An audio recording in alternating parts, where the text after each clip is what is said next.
बिस्मिल्लाहिर्रहमानिर्रहीम, अस्सलाम वालेकुम। लाइव में डॉक्टर शाहिद मसूद के साथ मैं हूं सुमेरा सलीम। नाज़िम, आसिफ अली ज़रदारी साहब एक बार फिर सदर मुमलिकत मुंतखब हो गए।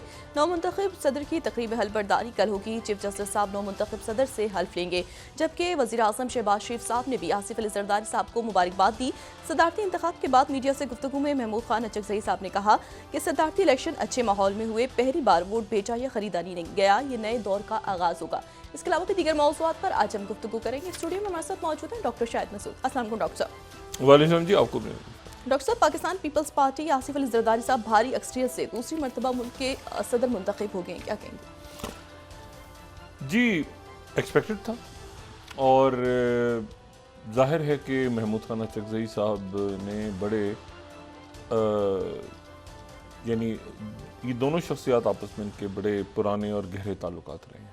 महमूद खान अचकज़ई साहब का और ज़रदारी साहब का और नवाज शरीफ साहब के, ये आपस में इनकी और इसमें खान साहब को भी लगा लें अगर दरमियान में ज़रदारी साहब और खान साहब की गालिबन नहीं इतनी कुर्बत रही, लेकिन बाकी तीनों शख्सियात की तो खान साहब से रही है।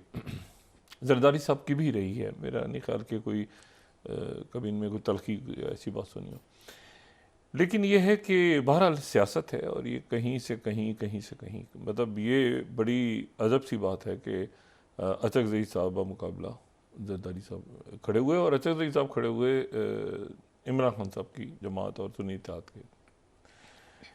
तो ये जो है ये, लेकिन बहरहाल एक हुकूमत साजी का मरहला है और वो हुकूमत साजी अब जो है वो बड़े तरीके से आगे जा रही है। अच्छा, अब इसमें जो एक अहम बात है वो ये है कि अगर आप मजमूई तौर पे कैनवस देखें ना मुल्क का, तो उसमें हर सियासी जमात आपको नज़र आ रही है, कहीं ना कहीं मौजूद है। मतलब शहबाज शरीफ साहब मौजूद हैं और पंजाब में मरीम नवाज साहबा हैं, सिंध में और जो बलूचिस्तान और सदारत ये पाकिस्तान पीपल्स पार्टी के पास, और खैबर पख्तूनख्वा में, और मरकज़ में असम्बली में अपोजिशन में होते हुए भी, लेकिन जो कायदे हिज़्ब इख्तिलाफ़ का होता है और कमेटीज़ वगैरह उसमें जो है वो तहरीक इंसाफ। फिर आगे ये 45-47 के हवाले से इलेक्शन कमीशन क्या फ़ैसले करता है, बहुत सारी पिटिशन्स जाएंगी, उस पर फ़ैसले कुछ हक़ में होंगे, कोई किसी के हक़ में होंगे, कैसे ये चलता रहेगा। लेकिन एक मजमूई जो सेटअप है ना पॉलिटिकल, आपको वो एक बनता हुआ नज़र आ रहा। अब इसके मैंने कहा ना, इसके अंदर तोड़फोड़ अंदर होता रहेगा, इसका ये हो गया, उस पिटिशन वहाँ आ गई, वो चली गई, वो एक माइक्रो लेवल में मामला चलते रहेंगे। लेकिन एक मजमूई तौर पे अगर आप देखें तो एक सेटअप आपको ऐसा बनता नज़र आ रहा है जिसमें सारी जमातें मौजूद हैं। एक बात जो वफाकी हुकूमत के हवाले से, एक तो बात यह है कि जो शहबाज शरीफ साहब की काबीना है, अब आज मेरा ख्याल में या कल शायद ज़रदारी साहब अपने अहदे का हलफ उठा लेंगे, आज या कल में किसी वक्त, और यकीनन चीफ जस्टिस उनसे हलफ लेंगे, फाइज ईसा साहब, और उसके बाद फिर काबीना का ऐलान होगा। अच्छा, जो मेरी वज़ीर आज़म हाउस और शहबाज शरीफ साहब का जो जहन बयान हो रहा है वो ये है कि वो बतौर वज़ीर आज़म एक छोटी काबीना रखने के ख्वाह हैं, और ये छोटी काबीना जो है ये मेरा ख्याल है वक्त की ज़रूरत भी है। अच्छा, काबीना छोटी हो, बाद में उसमें ज़ाहिर है कि कोई मावरान खुसूसी होंगे, कोई मुशीर होंगे सारे, लेकिन वो जो 70-80 रुकनी काबीना थी वो नहीं होगी। अच्छा, इसमें 3 अहम, जब तक ज़ाहिर है कि सामने नहीं आते, हमारे काबीना सामने नहीं आती, तो उसके ऊपर मैं कोई राय नहीं दे सकता। लेकिन ये जो बात कही जा रही है वो ये कि ख़जाना के हवाले से और दाखिला के हवाले से मोहसिन नकवी साहब का नाम आ रहा है, और मोहसिन नकवी साहब डूअर हैं, उन्होंने मतलब है कि काम तहरीक इंसाफ को बड़े तहफ़्फ़ुज़ात हैं उनसे, लेकिन ये है कि वो जिस जगह पे बैठे थे उस जगह पे उन्होंने काम करके दिखाया, फ़ाल नज़र आए, बहुत फ़ाल नज़र आए। अच्छा, और तो अब वज़ारत दाखिला उनके पास है, वज़ारत ख़ारजा जो है वो इसहाक़ डार साहब के पास है, लेकिन इसहाक़ डार साहब के साथ ज़ाहिर है कि जो तारिक फ़ातमी साहब और जिलानी साहब दो बड़े उनके साथ नाम है। तारिक फ़ातमी साहब जो हैं ये बतौर सफ़ीर अमेरिका, जब ये नवाज शरीफ साहब की हुकूमत गई है 1999 में, तो इनका तकर्रुर हो गया था अमेरिका में पाकिस्तान के सफ़ीर के तौर पे।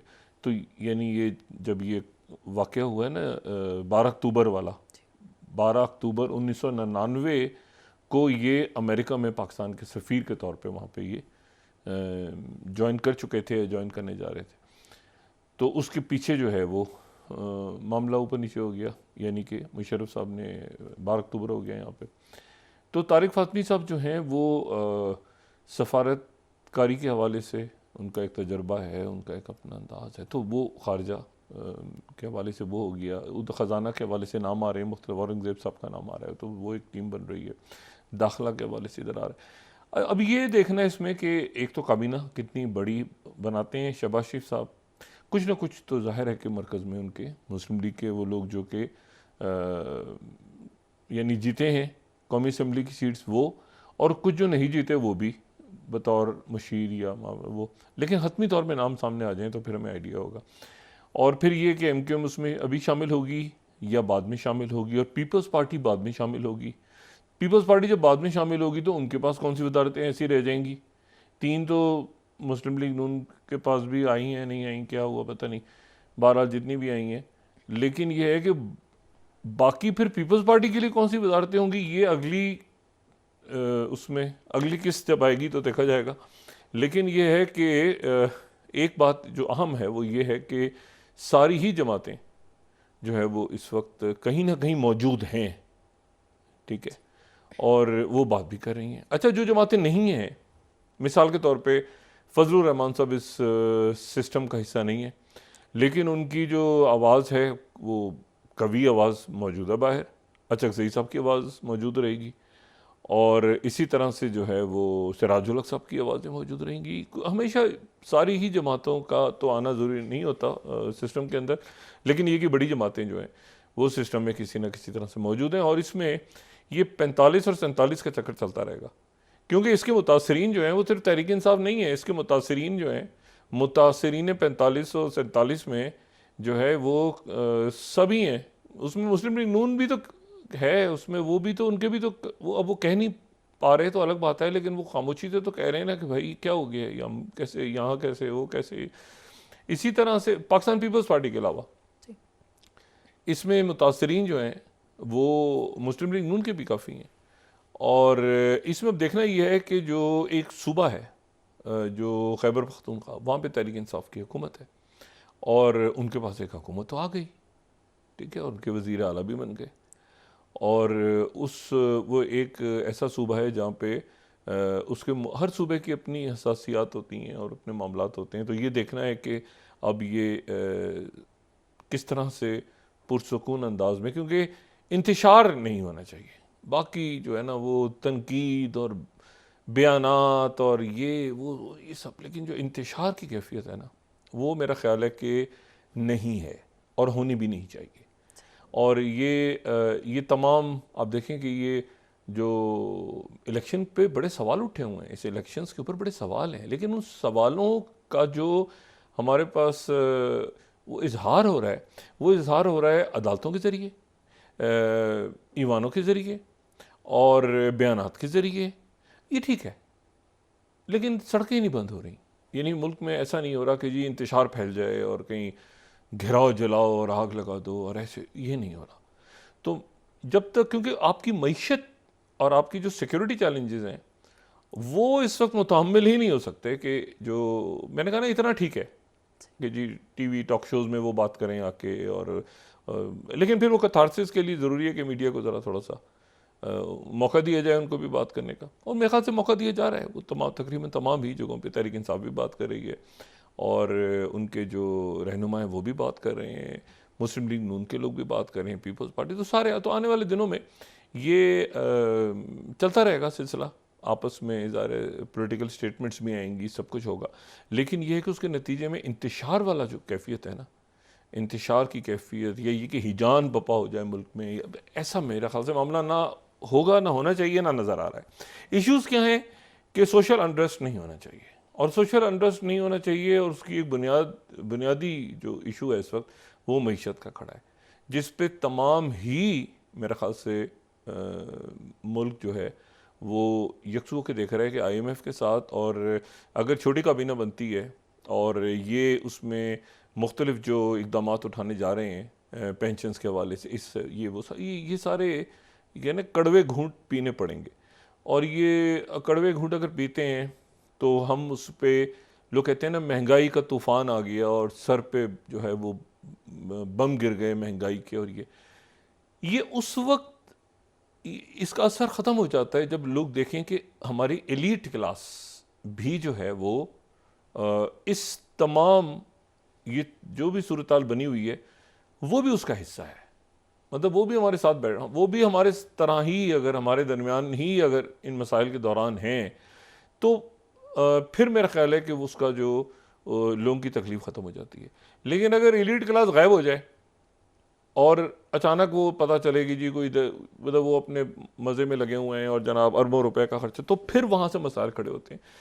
तो आने वाले दिनों में मुश्किल हालात तो हैं मईशत के हवाले से, लेकिन उसमें यह है जो ऊपर अल्ले तलल्ले हैं जो बहुत ज़्यादा, और वो सियासतदानों के लिए उससे हट के ये जो आप यहाँ पे ब्यूरोक्रेसी हमारी है और बड़े ज़बरदस्त उसमें लोग हैं, कई जगह पे बहुत ज़्यादा लोग हैं, बहुत बहुत ज़्यादा लोग हैं, और वो हर दौर में भर्ती होते गए वो लोग भरते गए। सरकारी इदारों को तो बिल्कुल उनकी तबाही की बहुत बड़ी वजह ये भी है कि उसमें जो अहल लोग थे वो एक तरफ रह गए और सियासी भर्तियाँ होती गई। तो अब ये आहिस्ता आहिस्ता मेरे ख्याल से आने वाले दिनों में ये ठीक हो जाएगा मामला। इंतशार और खलफशार और यदम इस्तेकाम और इस तरह की जरूरत, क्या होगा कैसे होगा क्या, अब क्या होगा वाली बात तो ठीक है ना, वो सदर कौन बनेगा, वज़ीर आज़म कौन बनेगा, यहाँ तक ठीक है, लेकिन होता है बिल्कुल वो पता नहीं क्या हो गया ही जान पापा, वो मेरे ख्याल से नहीं होगा।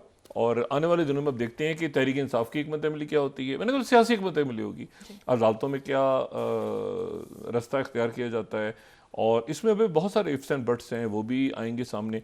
इंतशार और अदम इस्तेकाम ना हो और मईशत मुतासर ना हो, सड़कें बंद ना हो, और गालम गलूच, वैसे ही रमज़ान आ रहा है तो उम्मीद करते हैं कि वैसी तरह लोग एहतियात करेंगे बात करने में, तो ये है कि बाकी बयानात और वो सारी चीज़ें चलती रहेंगी। तो वो सियासत है, वो तो सियासत है, वो तो चलता रहेगा सारा सिलसिला। लेकिन ये है कि हुकूमत साजी ज़रा मुकम्मल हो जाए, काबीना सामने आ जाए, तो फिर अंदाज़ा होगा कि एक डायरेक्शन हमें नज़र आएगी कि ये डायरेक्शन किस तरफ जा रही है। और ये भी कि जो हिज़्ब इख्तिलाफ है जो कि यानी ज़ाहिर है कि तहरीक इंसाफ एक बड़ी ताकत के साथ मौजूद है इस वक्त सूबे में भी और असम्बली में भी, वो क्या हिकमत अमली अपनाती है हुकूमत के साथ, और हुकूमत आगे का जो है वो कितना चलती है। तो ये है सारा मामला, तो देखते हैं भी आगे क्या होता है। दूसरी जो बात है वो ये है कि जो एक बड़ी अफसोसनाक जो मामला सामने आ रहा है वो ये है कि चंद रोज़ रह गए और अब भी रमज़ान शुरू होने से पहले कोशिश हो रही है कि गज़ा में जंगबंदी हो जाए, अब तक कोशिश हो रही है। और कल रात को एक मुलाकात की ख़बर आ रही है या राब्ते की ख़बर आ रही है, जो मोसाद के चीफ़ हैं डेविड बार्निया, उनसे और CIA के जो चीफ़ हैं विलियम बर्न्स, उनके राब्ते और गुफ्तगू की ख़बर सामने आ रही है। लेकिन ये बस एक राब्ते की ख़बरें आ रही हैं जो मीडिया दे रहा है, लेकिन असल जो बात है वो ये है कि जंग बंदी की क्या कोई इम्कानात हैं, क्योंकि अगर नहीं होती, ये जाहिरियत ख़त्म नहीं होती गज़ा पे, तो उसके नतीजे में ये मामला बहुत बिगड़ेंगे रमज़ान के दौरान। अच्छा, अब पिछले मैं इसके ऊपर इसलिए ये बहुत, एक तो वैसे ही हमारे दिलों के बहुत करीब है फ़लस्तीन का मामला, लेकिन यह है कि उससे हट के ये बात बड़ी इंटरेस्टिंग दिलचस्प है कि क्या ये सफारतकारी जिसमें तमाम दुनिया का हर मुल्क किसी न किसी अंदाज में, यानी यूक्रेन की जंग में भी तमाम दुनिया पे असर पड़ा, और यहाँ पर जो गज़ा की से जो का जो मामला है वो लगता ही है कि आगे दुनिया की जो तमाम जियो पॉलिटिक्स है, यानी रशिया, अमेरिका, चाइना, बाकी अफ्रीकन ममालिक, ये मशरिक़ वस्ता के ममालिक आगे, ये सारा का सारा जो है ये इन दो जगहों से उनका नक्शा बनेगा कि ये आगे क्या होने जा रहा है। ये गज़ा तय करेगा और ये यूक्रेन तय करेगा, और गज़ा बहुत ज़्यादा, सबसे ज़्यादा गज़ा तय करेगा। जियो पॉलिटिक्स वहीं से आगे की दुनिया की निकलेगी। अच्छा, अब गज़ा का अगर हम नक्शा देखें तो गज़ा का जो यानी गज़ा का जो बिल्कुल जनूब है, गज़ा की पट्टी है, ठीक है ना, और गज़ा की पट्टी में एक शुमाली गज़ा है, फिर दरमियान में गज़ा शहर है, फिर उसके बाद खान यूनस आता है, यानी ज़रा जनूब की तरफ जाएं, और फिर बिल्कुल रफ़ा का इलाका आता है जो कि एक गांव, और जो कि जब यहाँ से इसराइली फ़ौजों का इनखला हुआ तो वो गांव दो हिस्सों में तकसीम हो गया। तो एक रफ़ा जो है वो मिस्र के पास है, एक रफ़ा का गांव इलाका जो है वो गज़ा में चला गया, दरमियान में एक बफ़र जोन बन गया। वो बफ़र का जो जोन बना या बफ़र जो इलाका है, पहले भी बात हम कर चुके हैं, उसके ऊपर जो कंट्रोल है वो इजिप्ट का है, लेकिन वहाँ से कोई सामान या कोई इमदादी कार्रवाई हो नहीं सकती जब तक इसराइल, ये मुआहदे का हिस्सा है कि इसराइल उसको चारा चेक करता है। अब ये सूरत हाल है कि रफ़ा एक ऐसी जगह है जो कि एक रेड लाइन बनाई हुई थी मिस्र ने, अमेरिका ने भी, मिस्र ने भी, सब ने भी, कि रफ़ा के ऊपर किसी सूरत जाहिरियत नहीं होगी। गज़ा का सबसे जनूबी इलाका रफ़ा के बाद फिर मिस्र शुरू होता है, ठीक है। अब यहाँ पर इशू ये है कि रफ़ा के ऊपर जो है वो हमले शुरू कर दिए इसराइल ने। अच्छा, रफ़ा आखिरी पना गुज़ी जहाँ पे फ़लस्तीन के जो लोग हैं वो उनकी आखिरी जाए पना है, यानी उसके बाद वो शुमाल में तो जा नहीं सकते, जनूब में वो ज़ाहिर है कि मिस्र का बॉर्डर बंद है। लेकिन मैं कुछ देर पहले वहाँ पे ये देख रहा था कि ये जो जनरल सिसी हैं उन्होंने इजिप्शियन मीडिया में कहा है कि रफ़ा बॉर्डर खुला रहेगा। उन्होंने फ़लस्तीनियों से कहा है कि आपका दर्द हमारा दर्द है, वो खुला है रफ़ा बॉर्डर, लेकिन ज़ाहिर है कि वो ऐसा भी नहीं कि सारे फ़लस्तीनी जो हैं वो मिस्र में आ जाएं। अब यहाँ सूरत हाल ये है कि आज किसी वक्त वो शुरू करेंगे, वहाँ से वो जहाज़ चलना शुरू होगा, जो जहाज़ वो जो जिसको कहा गया है कि जी वो कॉरिडोर है लरनाका की बंदरगाह जो कब्रस के अंदर, लरनाका पोर्ट जो है ये कब्रस में, अगर हम मैप में हम देखें तो ये US EU ये push sea corridor for Gaza aid, अच्छा ये चलेगा और ये जो है ये पहुँचेगा गज़ा के साहिलों तक। और यहाँ पर एक बंदरगाह जो है वो, जो मैं कल से ये मैं भी और ज़ाहिर है कि हम भी सब सोच रहे हैं कि ये बंदरगाह कहाँ से बनेगी। अच्छा, अगर इसराइल का नक्शा हम देखें ना, ये एक मैप है, तो उस पर हमें नज़र आता है कि अल अरीश की बंदरगाह है जो मिस्र में है, वो भी थोड़ी सी दूर है, वो सिर्फ जो है वो तकरीबन 10 किलोमीटर जनूब में है गज़ा के बॉर्डर से। अगर हम इसको दूसरा एक मैप है जो अगर जिसमें हम मुख्तलिफ गज़ा आइलैंड, अच्छा इसमें अगर हम देखें तो अल अरीश की जो बंदरगाह, ये अब देखें अल अरीश की जो सी पोर्ट है ये तो गज़ा से बिल्कुल करीब है। अच्छा, अगर हम ऊपर देखें अशदोद की बंदरगाह, तो वो जो है वो भी गज़ा के से ज़्यादा दूर नहीं है, डीप सी पोर्ट्स हैं। लेकिन मसला ये कि ना वहाँ पर जहाज़ उतरने, यानी वहाँ पर अगर इसराइल में तो जहाज़ जंगी जहाज़ इमदाद आने नहीं देंगे, मिस्र में अगर आते हैं तो मिस्र से यहाँ इसराइल रोकता है। तो अब अच्छा, एक ज़माने में आपको बताऊं, ये छोटी छोटी बंदरगाहें बनी हुई हैं साउथ गज़ा में इधर उधर, लेकिन ये इतनी ज़्यादा कोई डेवलप बंदरगाहें नहीं है कि यहाँ पे जहाज़ आके रुक जाएं और ये ऐसा। एक ज़माने में, ये मैं आपसे बात कर रहा हूँ 1998 की, जब ये हो गया ना ओस्लो एकॉर्ड हुआ 93 और 94 95 में जब ये ओस्लो एकॉर्ड हो गया, उसके बाद गज़ा में एक इंटरनेशनल एयरपोर्ट खुला था। आप अंदाज़ा लगाएं, यानी एक ज़माने में गज़ा जो है ये, और उस वक्त कहा ही उसका जो जब ये तकरीब हुई एयरपोर्ट कायम हुआ, इंटरनेशनल एयरपोर्ट गज़ा में, और उस तकरीब में एयरपोर्ट की उस इफ्तिताई तकरीब में बिल क्लिंटन आए। ये मैं गज़ा की तस्वीर दिखा रहा हूँ आपको, ये गज़ा इंटरनेशनल एयरपोर्ट कायम हुआ, और गज़ा इंटरनेशनल एयरपोर्ट 1998 में कायम हुआ। यहाँ से फ़्लाइट चलना शुरू हुई, और वो जो जहाज़ थे यहाँ से, उसमें 2 तो नीदरलैंड ने दिए, 2 फोकर तैयारे, एक दिया सऊदी अरेबिया के जो प्रिंस वलीद बिन तलाल हैं उन्होंने दिया, बोइंग 727, और उसके बाद ये हुआ कि फ़लस्तीनी एयरलाइंस कायम हुई। और फ़लस्तीनी एयरलाइंस का जो यानी जो एयरपोर्ट था फ़लस्तीनियों का, वो वेस्ट बैंक में नहीं था, वो गज़ा में था, और गज़ा में जनाब बाकायदा एयरपोर्ट बना। और एयरपोर्ट कायम होने के बाद जो है वो पहला जो जहाज़ था फ़लस्तीनी एयरलाइंस का, पैलेस्टीन एयरलाइंस का, वो उसने परवाज़ की और वो सऊदी अरेबिया गया। वो भरी हुई फ़्लाइट थी। और अगला जो 1 साल था, इस एयरपोर्ट के खुलने के 1 साल के बाद, यानी ये भी गज़ा में ऐसा भी हो चुका है कि गज़ा में एक इंटरनेशनल एयरपोर्ट कायम हो चुका है, और उसके बाद ये हुआ कि वो यहाँ पर जो है वो फिर उसके बाद मराकश की एयरलाइंस ने काम शुरू कर दिया करना, और उसके बाद जो है वो इजिप्ट की एक एयरलाइंस जो उसने काम शुरू कर दिया करना, और ये बाकायदा फंक्शनल हो गया एयरपोर्ट। लेकिन फिर ये है कि ये ज़ाहिर है कि जो वहाँ पे जाहिरियत और खाना जंगी आपस में लड़ाई और ये वो सारा, तो 2001 में वो एयरपोर्ट पे बंद हो गया। और उसके अभी भी हमें वहाँ पर हम जाएं तो हमें वहाँ पे उसके खंडरात क्या उसकी तबाह इमारतें जो हैं वो नज़र आती हैं। ये है एयरपोर्ट, बिल्कुल तबाहशुदा एयरपोर्ट का मलबा और वो इमारतें, आपको ये एयरपोर्ट है। अच्छा, मैं आपको सिर्फ ये बता रहा हूँ कि गज़ा का जो एयरपोर्ट है ये एयरपोर्ट बन गया था। अभी तो हम पोर्ट्स की बात कर रहे हैं ना कि बंदरगाह, एयरपोर्ट बन गया था। 70,000 लोगों ने 1 साल में वो एयरपोर्ट इस्तेमाल किया। 1998 और 99 का जो 1 साल है उसमें 70,000 फ़लस्तीनी और बाकी मुल्कों के शहरी गज़ा आए और गज़ा गए। लेकिन यह है कि फिर उसके बाद और लोग ये समझने लगे थे हकीकतन कि ये जो एयरपोर्ट खुला है और बिल क्लिंटन आए हैं गज़ा में, तो लोगों का ये ख्याल था कि शायद ये अब आज़ादी 2 रियासती बिल्कुल सामने है, और ये देखें एयरपोर्ट भी खुल गया है और आ रहे हैं जा रहे हैं पैलेस्टीनियन एयरलाइन।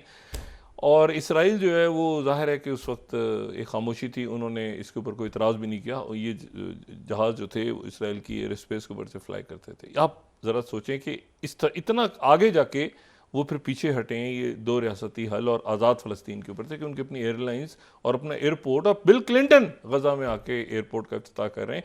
इस एयरपोर्ट का नाम भी यासिर अरफात इंटरनेशनल एयरपोर्ट था, यासिर अरफात इंटरनेशनल एयरपोर्ट गज़ा, ये इसका नाम था। अच्छा, अब गज़ा का जो जनूबी इलाका है जिसका नाम है रफ़ा में रह गए हैं ये जो बाकी जो फ़लस्तीनी सारे पनाह गुज़ीर वहाँ जमा हो गए हैं आके रफ़ा में जनाब उन्होंने 12 मंजिला इमारत को कल निशाना बनाया। तो उन्होंने मेरे ख्याल से 25-30 मिनट पहले कहा उसमें 300 के करीब उसमें ख़ानदान और लोग उसमें पनाह लिए हुए थे। 30 मिनट का उन्होंने सारे बजाय, उन्होंने कहा हम हमला करने वाले हैं, भागो यहाँ से, जो होता है तरीका उनका, भागो जल्दी, कभी तो बताते भी नहीं है, वो सारे औरतें बच्चे भागे, उन्होंने बिल्डिंग उड़ा दी वो। अच्छा, अब ये है कि अब जो इस्राइली डिफेंस फोर्सेज हैं वो कह रही हैं बाकायदा कि हम रफ़ा के इलाके में अब हमला शुरू करने जा रहे हैं। अच्छा, गज़ा में और रफ़ा में फ़र्क रखें, क्योंकि रफ़ा वो है जो बॉर्डर है, जो यानी जो बॉर्डर क्रॉसिंग है बिटवीन इजिप्ट और गज़ा, और वो वहाँ से जो समुद्री, अब ये सवाल मैं कल से दिमाग में था कि वो कब्रस से साइप्रस से यहाँ कैसे बंदरगाह कैसे बनेगी, एक सवाल था। तो कैसे बनेगी, ये तो बड़ी ट्रक की बत्ती, हम कल भी कह रहे थे, इसमें तो बड़ा टाइम लगेगा, ये तो इस तरह बन नहीं सकती, क्योंकि यहाँ तो जहाज़ लगन अंदाज नहीं हो सकता, और फिर इसकी सिक्योरिटी कौन करेगा, ये सवाल का लंबा।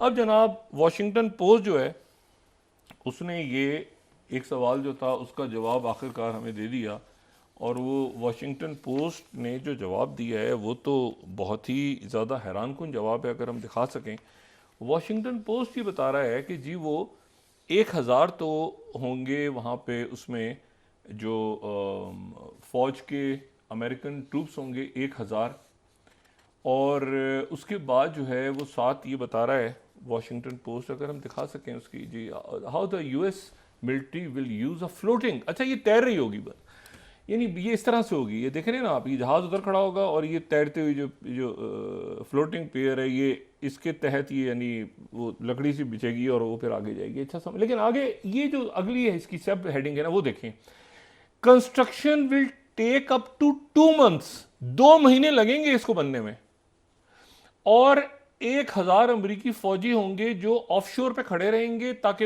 इमदाद आगे पहुंचे, और 2 मिलियन खाने रोज पहुंचेंगे। अच्छा, मुझे ये मैं तो इसको समझने से कासिर हूं कि ये जो है ये construction of the offshore pier and causeway connecting it to the land will take as long as 60 days, 2 महीने, और 1000 फौज तो चलें ठीक है, मगर 2 महीने लगेंगे इसमें। मेजर जनरल पैट्रिक राइडर ने जाहिर है कि ये बताया रिपोर्टर्स को। अब ये 2 महीनों में अगर ये तख्ते लगेंगे तो वहां लोग कितने बचे हैं जिंदा, यानी ये बात कर रहे हैं कि जी ये कहानी जो अभी से 2 महीने बाद ये तो 2 महीने तक जंगबंदी नहीं होगी, वहाँ पे बमबारी। फिर ये नहीं तय हुआ कि वो जो गजा से सॉरी ये रफा क्रॉसिंग नहीं खोल रहे और बाकी जो क्रॉसिंग्स हैं उसको नहीं खोल रहे, तो वो वहाँ पे जो सामान आ रहा होगा साइप्रस से, जिसको यूरोपीय यूनियन भी सपोर्ट कर रहा है और बेल्जियम बाकी, तो उसकी चेकिंग नहीं करेंगे वो तो जो है वो कहेंगे अच्छा जी ये तो यूनाइटेड नेशंस वाले हैं, ये तो पहले मिले हुए थे उनके साथ, गजा में असला पहुंच रहा है, ये पहुंच रहा है, तो वहाँ भी इसराइल की फौज तो अंदर मौजूद है। तो ये एक ऐसा मसला है जिसके ऊपर मेरा ख्याल है कि काफ़ी कंसर्न है, और अमेरिकन भी ये कभी नहीं चाहेंगे कि वहाँ पर वो सामान इस तरह से हो कि वो इसराइल के हवाले कर दें और इसराइल आगे से ये तो इशू है, ये तो नॉन इशू है, ये तो सवाल ही पैदा नहीं होता कि ये आर्जी तौर पे वो सारा एक बयानबाजी भी हो रही है, और वो एक शायद जहाज़ वहाँ से चल भी पड़ा है जो कि साइप्रस से, और वो जाहिर है कि भी हंगामी तौर पे क्योंकि ज़रूरत है, लेकिन ये पॉसिबल नहीं है कि 2 महीनों के बाद ये सारा कंट्रोल, उधर का कंट्रोल भी इसराइल के हवाले कर दिया जाए, इधर का भी उधर का भी होता है, तो ये तो फिर मतलब और 2 महीने तक वहाँ पे जाहिरियत होती रहे। अच्छा, इसी दौरान और मैं बताऊँ, एयर ड्रॉपिंग जो हुई है, जो फ़ज़ाई तौर के से वो जो सामान पहुँचा रहे हैं, अब वो मुझे नहीं पता कि वो एक पैराशूट ही नहीं खुला, यानी ऊपर से वो सामान जो फेंक रहे हैं तो एक पैराशूट नहीं खुला। अब वो खाने के वो जो डब्बे ऊपर से आ रहे थे तो वो इंतज़ार कर रहे हैं लोग कि भाई वो पैराशूट से आ जाएगा, वो पैराशूट खुला ही नहीं, वो सर पे गिरा आके, और 5 फ़लस्तीनी उसमें शहीद हो गए। इनकी तादाद मेरे ख्याल से 7 तक है शायद, लेकिन वो एक पैराशूट जो है वो ये ऊपर से जो आ रहे हैं पैराशूट, तो ये देखें ये एक गिर गया आके। अच्छा, अब इशू ये है कि ये एक अजीब सा मामला वहाँ पे है कि वो मतलब है कि ये हल नहीं है मुस्तकिल। मैंने पहले भी कहा था कि ये फ़ज़ाई जो एयर ड्रॉपिंग है, एक तो ये महंगा बहुत पड़ता है, फिर ये कि वो कुछ पानी में गिर जाता है। अच्छा, वो पायलट्स को भी वो तो मदद कर रहे हैं ना अपनी तरफ से, वो ऊपर से फेंक रहे हैं, वो कोई उधर जा रहा है, कोई उधर गिर रहा है, कोई पैराशूट नहीं खुला। अच्छा, अमेरिकन कह रहे हैं कि हमने 11,000 कल, ठीक, हमारे सारे पैराशूट खुल गए थे, जॉर्डेनियंस कह रहे हैं हमारे भी सारे खुल गए थे, यूरोपीय यूनियन वाले हमारे भी सब, तो फिर किसका पैराशूट था जो खुला नहीं, उसके फ़लस्तीनी शहीद हो गए वो सरों पे गिरा के। इशू ये है कि ये भी एक नॉन स्टार्टर है, ये जो ये इन्होंने ट्रक की बत्ती ये ऐलान हुआ है कि जी इस 2 महीने के अंदर वहाँ पर बंदरगाह बनाएंगे, 1,000 फौजी आके, और फिर 2 महीने तक क्या होता रहेगा, और फिर ये कंट्रोल किसके पास होगा। ये भी ट्रक की बत्ती है। दूसरा ये है कि पूरी कोशिश है अभी भी पसे पर्दा कि किसी तरह अगले 3-4 दिनों में, 5 दिनों में, रमज़ान मुबारक से पहले ये सीज़ फायर हो जाए।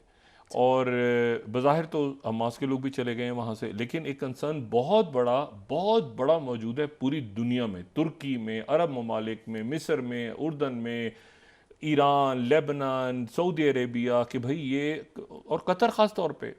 तो बात ये है कि और पाकिस्तान में बड़ा कंसर्न है कि रमज़ान में ख़बरें आ रही हूँ कि वहाँ पे इतने शहीद हो गए हैं लोग मस्जिद। ये मामला ऐसा है, मस्जिद अक्सा में नमाज नहीं पढ़ने दी गई, ये हो गया कि उससे पहले ये जाहिरियत बंद होना ज़रूरी है, वरना ये इतना बड़ा ये सिचुएशन ख़राब हो जाएगी, ठीक है, और ख़राब हो जाएगी और बहुत बुरी तरह से ख़राब होगी, और उसके असरात कहाँ तक पहुँचेंगे, क्या पाकिस्तान पे या बाकी जगहों पे दुनिया के हमारे ओस पड़ोस में कहीं और भी पहुँच सकते हैं इसके असरात। आप वक्फा ले लें, उसके बाद बात करते हैं। नाज़रीन, वापस आते हैं एक छोटे से ब्रेक के बाद।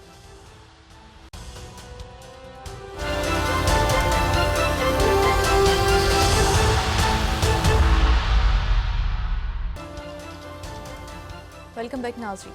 डॉक्टर साहब, आप ये कहते हैं कि अगर ये हालात ख़राब होते हैं तो पाकिस्तान समेत पूरी दुनिया को अपनी लपेट में ले सकते हैं। पूरी दुनिया को, ये यूक्रेन की जंग ने पूरी दुनिया को लपेट में ले रखा है। अब उसके ये नहीं कि वो जंग पूरी दुनिया में शुरू हो गई है, लेकिन अभी तक दुनिया वहाँ से ऑयल कैसे आएगा और वहाँ से गंदम कैसे आएगी, ये प्रेसिडेंट ज़ेलेंस्की जो हैं ये टर्की में है इस वक्त, और जो टर्की प्रेसिडेंट हैं रजब तैयब अर्दोगन, वो उन्होंने एक दफ़ा दोबारा ये बात कही है कि हम रशिया, एक तो ये जो बहर असवद से गंदम का सारा हुआ, इसमें टर्की ने बहुत इंपॉर्टेंट रोल प्ले किया। अक़वाम मुत्तहिदा, टर्की का बहुत इंपॉर्टेंट रोल है यूक्रेन और रशिया के दरमियान। ये आप देखें ना कि ये गंदम पूरी दुनिया की सप्लाई शुरू हुई, तो टर्की उसमें का बड़ा इंपॉर्टेंट रोल है। तो टर्की ने दोबारा बात की है कि जी हम यूक्रेन और रशिया के दरमियान एक यहाँ पे समिट करवाने को तैयार हैं। अच्छा, टर्की से मुझे एक और बात बड़ी इंपॉर्टेंट सामने, एक डिफेंस एनालिस्ट हैं, ये नेशनल सिक्योरिटी कॉरेस्पॉन्डेंट हैं CNN के, और उस पे ये प्रोग्राम भी करते हैं, अपना तज़िया भी देते हैं CNN पे, और इनकी किताब है return of the great powers. ये हैं जिम सिक्योतियो। अच्छा, इनकी जो किताब है वो the return of great powers, और ये जो किताब है इनकी Russia China and the next world war, ये जो किताब है ये अभी 1 या 2 रोज़ में मेरे ख्याल से 11 या 12 तारीख को ये शेल्फ्स पे होगी। लेकिन इसके जो कुछ हिस्से सामने आए हैं, वो हिस्से बड़े जो रिव्यूज़ वगैरह में बात हो रही है, वही कहते हैं कि 2022 में एक वक्त ऐसा आया था कि अमेरिकन जो इंटेलिजेंस है और जो सिक्योरिटी के अदारे हैं, उन्होंने प्रेसिडेंट बाइडेन को और नेशनल सिक्योरिटी काउंसिल को ये बताया था कि जी किसी भी वक्त रशिया जो है 2022 में 2022 में के एंड में कि रशिया किसी भी वक्त न्यूक्लियर वेपन्स इस्तेमाल कर सकता है। अच्छा, वो न्यूक्लियर वेपन्स इस्तेमाल कर सकता है, और ये इसके ऊपर फिर एक वहाँ पे नेशनल सिक्योरिटी के इजलास शुरू हो गए थे। एक संजीदा बहुत मामला खड़ा हो गया था कि ये और था कि रशिया जो है मूव कर रहा है अपने टेक्निकल वेपन्स जो हैं, न्यूक्लियर वेपन्स। उसके बाद ये जो और ये कहते हैं कि ये बाइडेन इंतज़ामिया, ज़ाहिर है बाइडेन इंतज़ामिया ही है जब ये किताब आएगी, और इसमें और भी बहुत कुछ है, तो वो जब आएगा उनका कहना है ये। लेकिन अभी जो बात इंपॉर्टेंट है वो ये है कि वही कहते हैं कि जी अमेरिका के अंदर ये बात हो कि रिस्पॉन्ड कैसे करना है। अब अगर रशिया, और ये 80 साल के बाद, इससे पहले वो सिर्फ नागासाकी और हिरोशिमा के ऊपर जो है वो दूसरी जंग अजीम के दौरान न्यूक्लियर वेपन्स इस्तेमाल हुए थे, उसके बाद अब रशिया जो है वो न्यूक्लियर वेपन्स इस्तेमाल करने जा रहा था, और ये नेशनल सिक्योरिटी की ब्रीफिंग्स में ये बात होगी। उसके बाद क्या हुआ?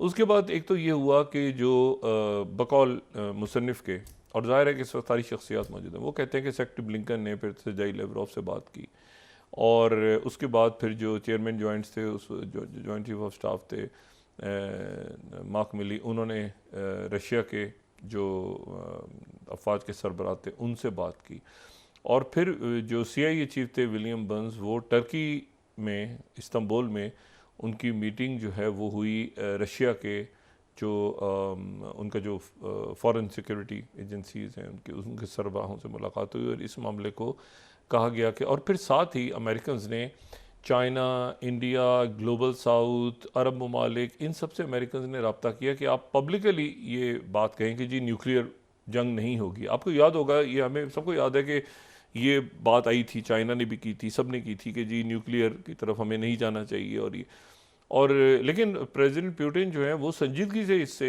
ये सोच रहे थे कि मैं एक ही दफ़ा काम तमाम कर दूं सबका। तो ये एक ऐसी सूरत हाल जिसमें जो, यानी आप देखें कि बिल्कुल ब्रिंक के ऊपर से जाके ये 2022 में, इसीलिए अब जब प्रेसिडेंट पुतिन ने पिछले हफ्ते 10 दिन पहले ही दोबारा बात की है टेक्निकल न्यूक्लियर वेपन्स की, तो उस पर एकदम से ठहरा हुआ है। ये तो अच्छा हुआ कि ऐलान पहले ही हो चुका था विक्टोरिया न्यूलैंड के जाने का, लेकिन विक्टोरिया न्यूलैंड के जाने से एक जो बहुत बड़ा इरिटेंट और एक हॉकिश पर्सनैलिटी, जो जंग करो और मार दो और मर जाओ और इस तरह की पर्सनैलिटी, वो दरमियान में से निकली, तो अब मुज़ाकरात का रास्ता कहीं ना कहीं खुलेगा, ये यूक्रेन के हवाले से भी। अच्छा, यहाँ पर हॉकिश कौन है? अब ये यहाँ तो हॉकिश मुझे अमेरिकन इस्टेब्लिशमेंट तो कोई हॉकिश नज़र नहीं आ रहा। पहले जैक सुलिवन थोड़ा सा उनका था कि वो, लेकिन अदर उनसे हटके तो जैक सुलिवन भी वही बात कर रहे हैं कि जंगबंदी की जाए, सेक्रेटरी ब्लिंकन दौरा कर गए हैं, बाइडन खुद कह रहे हैं, उनका इस पेंटागन तो पहले दिन से कह रहा है कि जंगी फजूल है और ये स्ट्रेटजिक रिट्रीट होगी, डिफीट होगी, वो तो पहले ही इसके खिलाफ। अब सवाल ये कि यहाँ हॉकिश कौन है, सवाल इसके कि नेतन्याहू और ये उसका। तो ये एक ऐसा इशू है जिसको इनके लिए फौरी तौर पे हल करना बहुत ज़रूरी है। अच्छा, मैं जो कह रहा था कि मामलात यहाँ पे आके ख़राब होंगे, ये सेंटकॉम का ज़रा ताज़ा तरीन एलामिया देखें। US सेंटकॉम वो कहते हैं कि जी अमेरिका और कोलिजन जो है, coalition defeat Houthi attack in Red Sea area. अच्छा, ये 14 स्लाइड हम दिखा सकें। अब पिछले 24 घंटों में जनाब वही कहते हैं कि जी अटैक्स कितने हुए हैं? अटैक्स हुए हैं 15। ये नीचे की जो लास्ट 3 लाइंस है उसको देखें। 15 एयर नेवी शिप्स और एयरक्राफ्ट 15 उन्होंने ज़ाया किए इनके अनमैन्ड व्हीकल्स, ठीक है, ड्रोन्स हो गए 15। वो कह रहे हैं कि जी हमने इनके ऊपर अच्छा ये तो इनका है ना, ये कह रहे हैं कि जी हमने उनके डिस्ट्रॉय करने में हम कामयाब हो गए, शॉट डाउन, ये हमने शॉट डाउन किया। अब शॉट डाउन करने में भी गुलैल से तो नहीं गिराए ना, उन्होंने मारे तो इन्होंने भी तो आगे से, इनका भी तो सिस्टम, ये मिलियंस ऑफ डॉलर्स खर्च हो रहे हैं। इशू ये है कि उन्होंने इनके डिस्ट्रॉयर्स के ऊपर और फ्रेंच और चला दिए। अब वो तो लिहाज नहीं कर रहे होती, किसी और करेंगे भी नहीं। अभी वो कह रहे हैं हमने 37 चलाए हैं, 37, और अब एक जहाज को आग लग के वो जहाज डूब के नीचे समंदर में जाके वो केबल को डैमेज कर चुका है। उसका ऑयल पता नहीं किधर है, क्या बिखरा हुआ है सारा, और उसका अमला वगैरह। एक आपको पता है ना, लोग झुलस के वफात भी पा चुके हैं एक जहाज के ऊपर जो आग लगी थी। अब उन्होंने पिछले 24 घंटों में 37 ड्रोन्स मारे हैं, और कुछ समंदर में इधर उधर गिर गए होंगे। 15 अमेरिकन ने 15 ये 24 घंटों में उनके ड्रोन्स को इंटरसेप्ट किए। तो यहाँ आपने ये पूरा जो रेड सी है, अब ये रेड सी का क्या ताल्लुक बनता है? अच्छा, फ्रेंच तो दरमियान में इसलिए आ गए, उनका वॉरशिप इसलिए आ गया कि वो यहाँ पे मौजूद हैं, यानी जबूती पे। तो जबूती पे चूंकि फ्रेंच एयरबेस है, तो उस फ्रेंच एयरबेस भी है और मिलिट्री की बेस भी है, और उनका वॉरशिप खड़ा है वहाँ। तो वो वहाँ पर जो है तो वो जहाज़ यहाँ पे आ गया और वो यहाँ पे पेट्रोलिंग कर रहा है। लेकिन इशू ये कि मुस्तकिल हल तो नहीं है कि हुतीज़ जो हैं, अच्छा हुतीज़ का फिर अलग से है। फिर अब एक तो उन्होंने पावर इतनी शो कर दी है कि ये बार बार अच्छा भी नहीं लग रहा कि जी अमेरिका इतनी दुनिया की सुपर पावर, हुतीज़ को मारते हैं, फिर वो जवाब में मारते हैं, फिर वो फिर मारते हैं, फिर वो। और ये इस फड्डे में हुतीज़ के मसले में ना कोई अरब मुल्क आएगा उनसे बात करने, बड़ी मुश्किलों के साथ उनका मुआहदा हुआ है हुतीज़ के साथ। और हुतीज़ ने पता चला इधर से छोड़ के इधर चलानी शुरू कर दी दोबारा, वो मुसीबत पर कोई उनसे बात कौन करेगा? मेरा ख्याल ये है कि ईरान का, जो पहले भी मैं कह चुका हूँ, मुकम्मल उन पर असर नहीं है। कुछ हुतीज़ ऐसे हैं जो ईरान की बात नहीं सुनते। अब इशू ये है कि मतलब है कि वो ये कहना तो बड़ा आसान है ना कि ईरान करवा रहा है। ईरान के कुछ हैं बात सुनते हैं, कुछ हुतीज़ बात नहीं सुनते। अब मसला ये कि ओमान भी दरमियान में नहीं आ रहा। पहले तो ओमान ने दरमियान में रह के ये सुलह करवाई थी सारी। अब लेकिन ये मसला हो रहा है गज़ा की जहरीत का। तो चाइना से बात की, चाइना ने हम क्यों करें भाई बात, होती सी आप जाने, और आप वहाँ पर जंगबंदी करवाएं। चाइना तो बिल्कुल सख्त स्टांस चाइना, मॉस्को मीटिंग करवा के वो महमूद अब्बास की काबीना डिज़ोल्व करवा चुके हैं। अब मसला ये है कि अब ये मैंने आपसे जैसे पहले कहा ना कि ये यहाँ पर अभी चूँकि ये बात चल रही है पूरी अरब दुनिया में भी, यूरोप में भी, हर जगह के पसे पर्दा कहीं बात हो रही है, और प्रेसिडेंट बाइडन पे प्रेशर है कि आप इसको जंग को रोकें। क्योंकि ये जो बयान आया है कि जी 2 महीने में बंदरगाह बनेगी, 2 महीने में बंदरगाह भी खाक बनेगी, वो जो तख्ते लगते हैं वो 2 महीने लगेंगे उसमें। ये कौन सी कोई वहाँ पे कोई पोर्ट बना रहे हैं वहाँ पे, ठीक है ना? तो बात यह है कि वो वहाँ के उस पर तख्ते लगाने में उसमें 2 महीने लगेंगे। तो 2 महीने तक आप गजा में क्या यही होता रहेगा? और रफ़ा में अगर अटैक शुरू हो गए तो ये एक ऐसी सिचुएशन है जिसमें इजिप्ट, फिर जिसमें अरब दुनिया, फिर जिसमें अभी आप देखें कि सीरिया और इराक के अंदर खामोशी है। अभी सिर्फ ये मसले सारे होंगे ख़राब, और वो उनकी तरफ से ये कहना कि जी हम जो हैं। अच्छा, अब इशू ये सारा कि अच्छा उधर ज़ेलेंस्की साहब आए हैं फॉक्स पे, ज़ेलेंस्की साहब फॉक्स पे आए, और वो कह रहे हैं कि दुनिया के लिए सबसे बड़ा आने वाले दिनों में जो ख़तरा है, रूस से भी बड़ा ख़तरा, रशिया से भी बड़ा ख़तरा, पुतिन से भी बड़ा ख़तरा, वो ट्रम्प की वापसी होगा। मतलब क्योंकि ट्रम्प जो है वो मिला हुआ है पुतिन से, और ट्रम्प जो है, ट्रम्प ने जो बात की है ना कि 24 घंटे में जंग ख़त्म करवा दूंगा, इसका मतलब है वो पुतिन के साथ मिलकर हमारे साथ कुछ करेगा ऐसा कि वो हम गायब हो जाएंगे, कहीं तहलील हो जाएंगे। तो इसलिए दुनिया का सबसे बड़ा, अगर दुनिया चाहती है कि अमन से रहे, तो वो फॉक्स में आके इंटरव्यू देके चले गए ज़ेलेंस्की। सबसे ज़्यादा ज़ेलेंस्की के साथ मसला ये है क्योंकि वो पहले भी ये इलेक्शंस में ये हुआ था कि जी वो 2016 का जो इलेक्शन था उसमें भी ये था कि रशियंस ने मदद की, और ये इल्ज़ाम लगते रहे बाद में। अब वो कह रहे हैं सबसे पुतिन से भी बड़ा ख़तरा, क्योंकि वो हो जाएगा ना, वो शराबों में मिलने वाली बात हो जाएगी पुतिन और ट्रम्प, तो हम बीच में फारिग। उन्होंने कहा ये सबसे बड़ा खतरा ट्रम्प को रोको, पुतिन से तो जो हमारे साथ कर रहा है सो कर रहा है, तो ट्रम्प को रोको। तो अमेरिकन जो है वो बेजा हो रही है, एक अमरीकी कौम तकसीम हुई है, वो आगे से बाइडन को फिक्र ही नहीं है। प्रेसिडेंट बाइडन कह रहे देखो बात सुने, मैं हूं ना बस, या मैं हूं या ये है, या इसको ले आओ दुनिया वालों, अमेरिका वालों, या इसको ले आओ, या फिर दूसरा ऑप्शन मैं हूं, मुझे वोट जिता दो, खत्म हो गया, मैं घर बैठा हूं, मुझे नहीं कर सकते तो उसको दे ले आओ, तुम जानो, दुनिया जाने, ये जाने, ट्रम्प जाने। तो अमेरिकन के पास कोई चॉइस ही नहीं है। मतलब आइदर विद योर ट्रम्प और अगेंस्ट ट्रम्प और योर बाइडेन और अगेंस्ट बाइडेन, मतलब कोई आपका चॉइस ही नहीं है अमेरिकन के पास, दुनिया के पास भी। तो लोग सारे अब सोच रहे हैं बैठ के कि भाई एक मिनट ज़रा, ये क्या बात हो रही है कि मतलब हमारे पास कोई थर्ड ऑप्शन, कोई दूसरा ऑप्शन, तीसरा ऑप्शन कोई है ही नहीं। मैंने कहा बाइडेन को अपनी कंपेन में चलाने की जरूरत नहीं, करे नहीं ऑप्शन ले आओ ना, फिर इसको अमरीकी हो, दुनिया वालों, इसको ले आओ, इससे फिर निपटना तुम सारे, वरना मुझे सपोर्ट करो। जी। तो हालात उनके भी कुछ जो मतलब उनके हालात देख के फिर मतलब अंदाज़ा होता है कि पाकिस्तान ठीक जा रहा है। ठीक है, बहुत शुक्रिया डॉक्टर साहब। नाज़रीन, इसके साथ ही आज का प्रोग्राम अपने अख्ताम को पहुंचा। मुझे सुमेरा सलीम को इजाज़त दीजिए, अल्लाह ने के बाद। जी डॉक्टर साहब। अपना दोस्तों रिश्तेदारों को तो नवाखिल लूँगा, सब ख्याल रखिएगा, अल्लाह हाफ़िज़।